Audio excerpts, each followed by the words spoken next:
Fala, Léo, aqui é a Stone. E hoje eu vou falar com a turma. Fala, turma, beleza? Eu sou o Léo aqui da Stone e tá na hora da gente continuar decodificando o mundo da tecnologia com outra convidada. Uhul! Roda a vinheta aí, editor.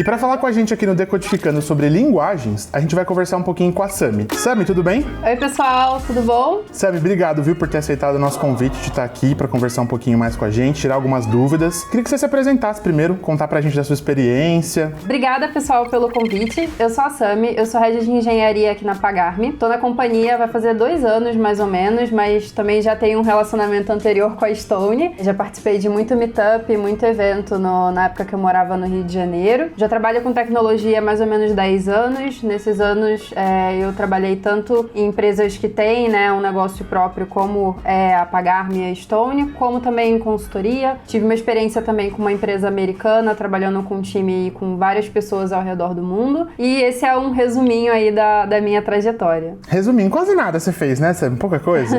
Legal, muito bom. Ô, Sami, eu achei legal trazer você pra falar com a gente aqui no episódio 2, porque depois de falar com o Bas, inclusive, se vocês não viram o vídeo do Bas ainda, é só clicar no card aqui, que vocês vão ver o vídeo 1, tem várias coisas importantes. Depois desse papo com o Bas, eu fiquei com várias dúvidas, porque nas minhas pesquisas no Google e tentando entender um pouco mais sobre programação, eu me deparei com a palavra linguagens várias vezes. E aí eu falei, cara, várias informações diferentes, vários conteúdos falando sobre isso, preciso perguntar pra Sami. O que são essas linguagens dentro de programação, Sami? Legal, vou tentar explicar aqui da maneira mais didática possível.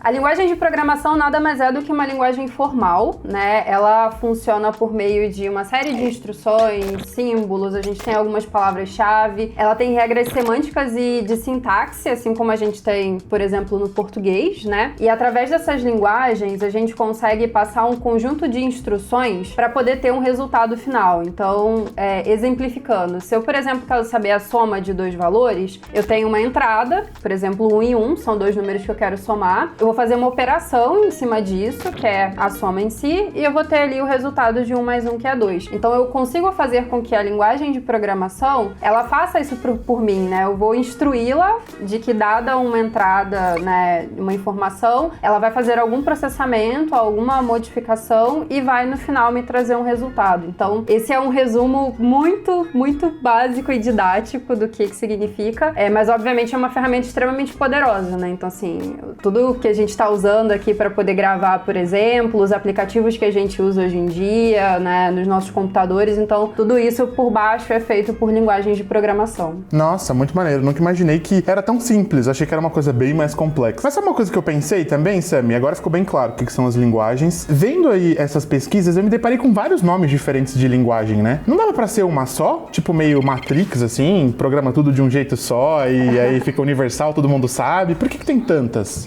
A questão das linguagens tem uma parada de evolução também. Então, assim como, né, hoje eu tenho um relógio, um smartwatch que faz uma série de coisas e tem muitos aplicativos, assim como os nossos celulares e computadores hoje são muito mais potentes do que eram há uns anos atrás, as linguagens também vêm evoluindo como tudo que é relacionado à tecnologia. Então, tem esse ponto de evolução, que algumas linguagens base serviram para a criação de outras mais sofisticadas, mas também tem uma questão um pouco de contexto e escopo, digamos assim. Por exemplo, tem uma linguagem chamada R, que ela é muito usada por cientistas para fazer análise estatística. Então, assim, é um nicho super específico. Por exemplo, em Python, a gente tem algumas bibliotecas que fazem análises, mas R foi criada para isso, com esse fim. Então, ela é muito mais potente e tem muito mais recursos para esse fim do que as outras linguagens. Então, tem um pouco dessa questão da evolução, né, que vem caminhando com tudo que é relacionado à evolução tecnológica. Tem também essa parte mais de nichos, então tem linguagens que são criadas especificamente para resolver um determinado problema, mas obviamente tem outros contextos que acaba que a decisão ali é mais superficial do porquê que eu vou usar uma linguagem ou porquê que eu vou usar a outra. A gente fala muito que a base ali, que é a lógica de programação, ela é basicamente o mesmo entendimento, e aí a linguagem, assim como a gente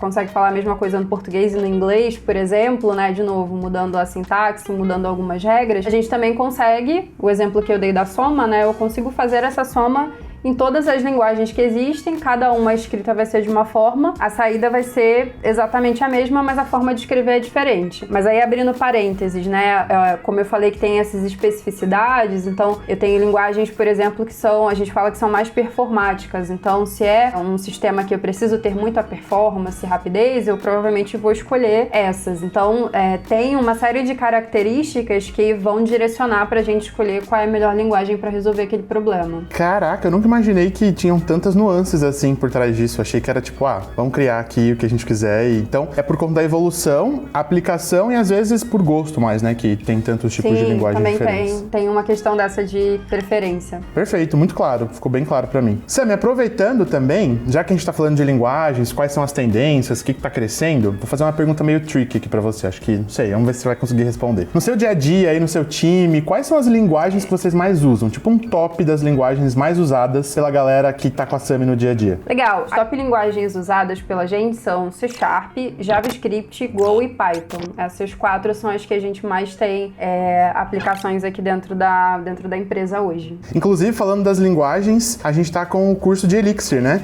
Acho que vale a gente deixar aqui na descrição pra galera poder acessar. Não sei se você já viu, Sammy, mas o curso tá bem maneiro. Tô tentando começar a entender o que tá rolando ali naquele curso, mas a galera que tá fazendo tá gostando bastante. Então fica a recomendação aí, vai estar na descrição. Ô, Sammy, sabe uma coisa que eu tenho percebido bastante? Que tá rolando um boom em tecnologia agora, né? Muito se fala sobre isso, tá cheio de conteúdo. A gente tá falando sobre isso aqui agora, acho que é um bom indicativo, né? De que é um tema em alta e tudo mais. Você consegue me explicar o que gera essa alta demanda de profissionais de tecnologia? Existe alguma explicação pra isso? Olha, nossa vida é digital hoje, né? Eu acho que a pandemia acelerou muito isso, a gente já vinha, né, numa caminhada, então já há algum tempo, por exemplo, tem surgido os bancos digitais, então eu nem lembro a última vez que eu fui numa agência, mesmo antes da pandemia, para fazer qualquer coisa.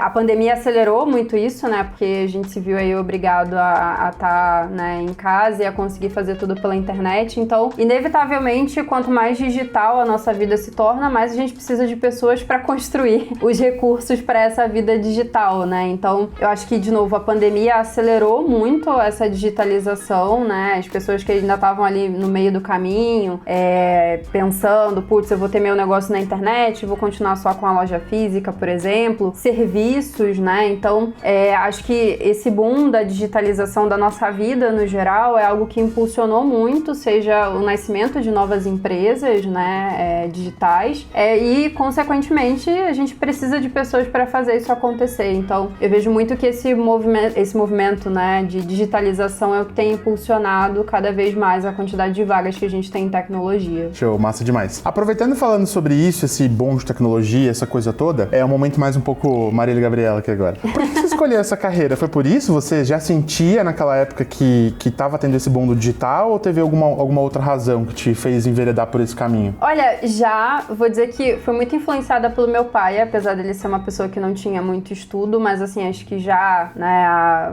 15 anos atrás, mais ou menos, que é quando eu estava começando a escolher a profissão, já tinha, né, já estava se falando muito dessas questões de desenvolvimento, de trabalhar com produtos digitais, né, então eu tive um pouco de influência do meu pai, que na época era muito assim, você fazia ensino técnico, por exemplo, ou processamento de dados, que foi o que eu fiz, né, que era para essa área de tecnologia, ou ia para enfermagem, tinha um pouco de construção civil também, né? Então, ou você ia meio que para as áreas concursadas, né? Eu cheguei a tentar direito, era ali a minha opção estava entre direito e tecnologia.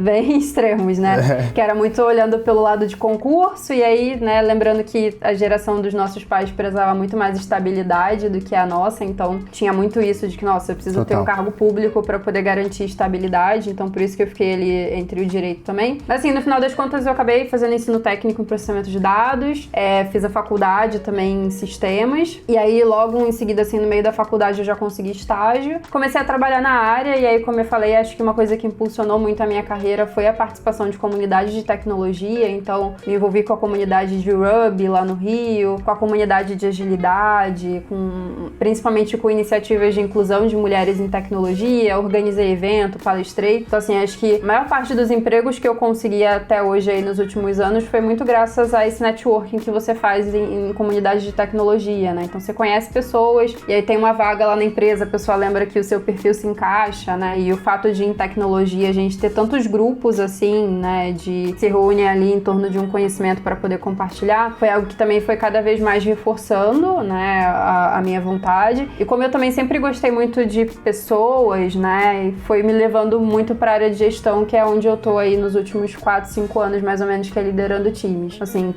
teve um pontapé do meu pai, né, dessa visão de, putz, tecnologia é o futuro, é a profissão que, enfim, vai deslanchar e vai ter oportunidade. E quanto mais eu ia entrando na área e mais eu ia entendendo como funcionava, conhecendo pessoas e participando desses grupos, acho que mais eu fui tendo a certeza de que realmente é o que eu queria fazer. Que massa. Como é o nome do seu pai? Meu pai é Paulo. Paulo, agradecemos seu Paulo, então, pelo incentivo, porque a Sami é peça essencial aí pra gente na gestão de pessoas. Muito bom. Seu Paulo arrasou, então, no incentivo que deu. Muito massa. Ô, Sami, agora a última pergunta pra gente encerrar. Acho que uma pergunta que vai servir bastante pra galera que tá começando e acho que vai ser uma reflexão legal pra você também. O que você diria pra essa Sami de X anos atrás que entrou no curso de banco de dados? Você falou análise de dados? Processamento de dados. Processamento de dados. O que você diria pra ela? Que ela tá escolhendo esse caminho, tá entrando agora em tecnologia. Qual seria o conselho? Olha, acho que o maior conselho que eu me daria, e também deixo aqui pra quem tá assistindo a gente, é que a gente não pode ficar paralisado de não tomar alguma decisão ou não experimentar alguma coisa pelo medo de errar. Então, eu acho que isso é super importante em qualquer área da nossa vida. É óbvio que todas as decisões que a gente toma, elas vão ter consequências, né? Essas consequências podem ser boas ou podem ser não tão legais, mas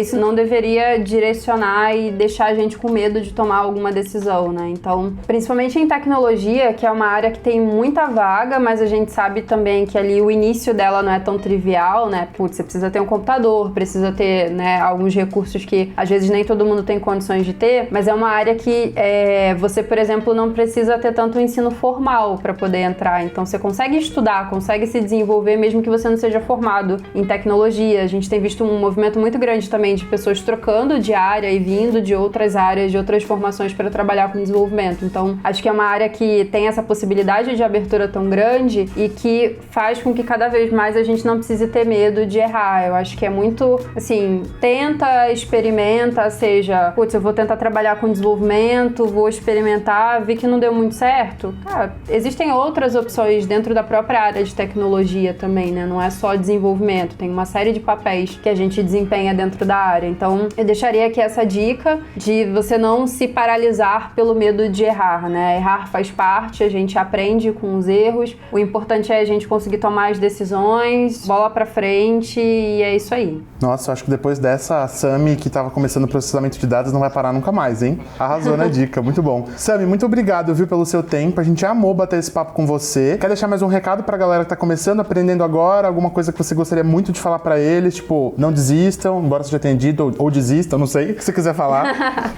Eu quero muito agradecer pela participação, muito legal estar aqui, né, falando e principalmente falando para esse público que é cada vez maior, o público que chega na área. Acho que hoje as faculdades se encontram um pouco melhor preparadas, né, já tem muita parceria entre faculdades e empresas. Na época que eu estudei, não, assim, a gente saía da faculdade super perdido, sem ter muita noção do mercado de trabalho, né. Mas aí mais uma dica que eu gostaria de deixar é que eu acho que é muito legal, assim, vocês pesquisarem empresas como a Pagar.me, que vocês admiram e que gostariam de trabalhar, procurar pessoas que trabalham nesses lugares, criar perfil no LinkedIn, quem não tem, e procurar as pessoas, chamar na cara de pau mesmo, se quiser me chamar para conversar, trocar uma ideia, pedir dicas. Acho que é muito importante na nossa área, realmente, essa parte apesar da gente estar falando o tempo todo de tecnologia, mas pessoas são o principal, né? Então, conseguir criar essas conexões, né, pedir dicas para quem já tem algum tempo na área, já tem alguma experiência, tudo isso já ajuda muito. Então, acho que é bem importante também